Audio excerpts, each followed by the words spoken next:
Welcome back to మనం TV. నేను మీ పవన్ బెస్వాడ. భారత్ పాక్ మధ్య యుద్ధాన్ని తానే ఆపానని, కాల్పుల విరమణ ఒప్పందం కుదరటానికి తానే కారణమని అమెరికా అధ్యక్షుడు డొనాల్డ్ ట్రంప్ ఎక్కడ పడితే అక్కడ పదే పదే ప్రకటించుకున్నారు. ఇరు దేశాల మధ్య యుద్ధాన్ని తానే ఆపానంటూ చెప్పుకుంటూ తిరుగుతున్నారు ఆయన.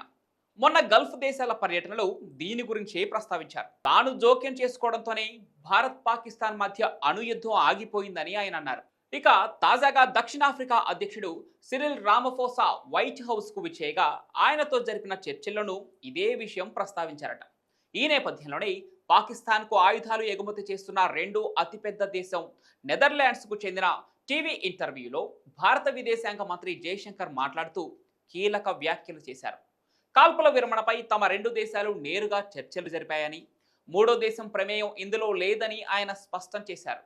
తన వల్లే యుద్ధం ఆగిపోయిందని చెప్పుకుంటున్న ట్రంప్కు జైశంకర్ సీరియస్ కౌంటరే ఇచ్చారు. భారత్ పాక్ మధ్య చర్చలు జరిగాయని తేల్చి చెప్పారు. ఇందులో అమెరికా జోక్యం ఎంత మాత్రం లేదని ఆయన స్పష్టం చేశారు.